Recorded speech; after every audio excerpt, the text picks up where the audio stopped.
السلام عليكم ورحمة الله وبركاته، نتمنى تكونوا بخير وعلى خير. اليوم نحضر معكم واحد الخبيز اللي كيجي زوين بزاف وملسم بالزرارع.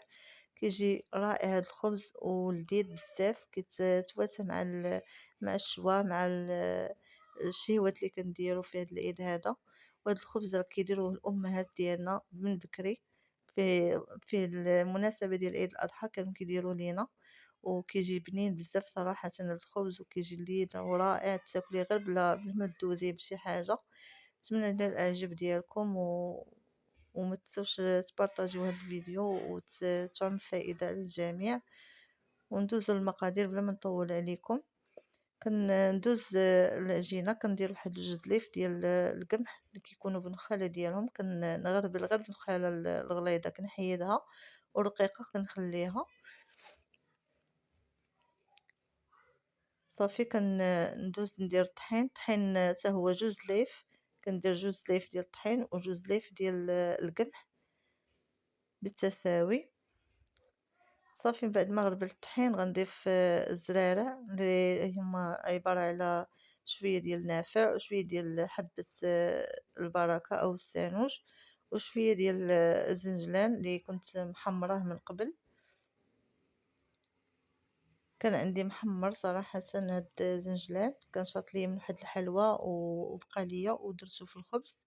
صافي كنضيف واحد شويه ديال الملحه والخميره على حسب الجو. ضفت خميره ونص، معلقه ونص عفوا ديال خميره الخبز، معلقه ديال العسل يمكن لكم تعوضوها بالسكر، ومعلقه ديال الزبده. ضروري نديروا واحد المعلقه ديال الزبده كتعطيكم واحد الطراوه لهاد الخبز، وكتعطيكم واحد النسمه زوينه، كيجي بنين بزاف. الا ضفتوا هذيك المعلقه ديال الزبده.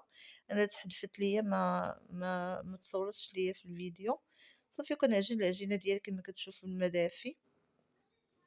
يمكن لكم ديروا هاد العجينه في العجانه، اللي عنده العجانه يديرها في العجانه. كما كنعرفوا القمح كيبغي شويه دليك وكيبغي شويه الماء، كنبقى نضيف الماء بشويه بشويه وانا كندلك كما كتشوفوا.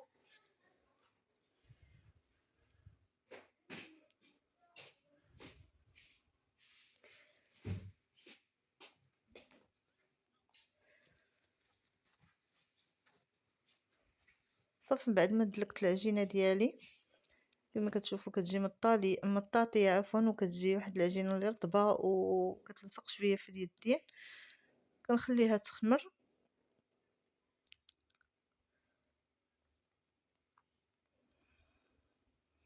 من بعد ما خمرت ليا العجينه كنبدا ندير واحد شويه ديال القمح كنخلطو مع شويه ديال الفينو ولا شويه ديال السميده اللي متوفر عندكم. هذا الخليط كيعطي واحد توجيهه زوينه للخبز، كيجي حرش وكيجي زوين في المنظر. صافي كنديكازي هذيك العجينه مزيان، كتخرج من هذاك الهواء اللي فيها.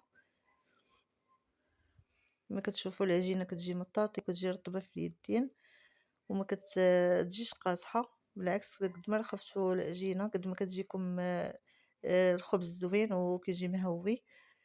كنكور كويرات اللي كيكونوا على حسب الحجم اللي بغيتو تكبروا الكويرات، بغيتو تصاوروهم ولا ديروهم متوسطين بحال اللي درتهم انا.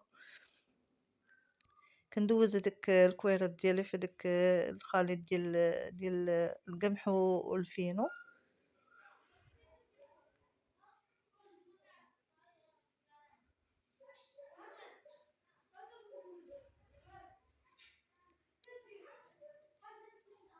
صافي كنستمر بحال هكا حتى كنكمل دوك الكويرات ديالي كاملين.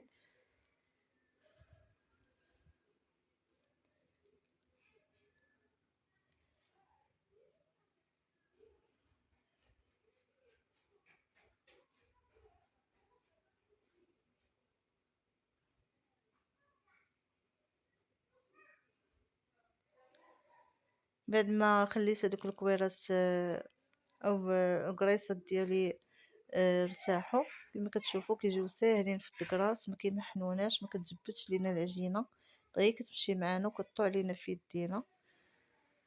كما قلت لكم قد ما عجنا العجينه مزيان ودلكناها كتعطينا نتيجه زوينه، كتبان لينا في الدكراس وكتبان لينا ملي نكونوا نجمعوا في العجينه. صافي كما كتشوفوا هذا هو النتيجه ديال الخبزه، كيجي محمر وكيجي بنين بزاف. نتمنى تجربوه ونال الاعجاب ديالكم. متنساوش الاشتراك في القناه وتفعيل الجرس، وشكرا لكم على المتابعه.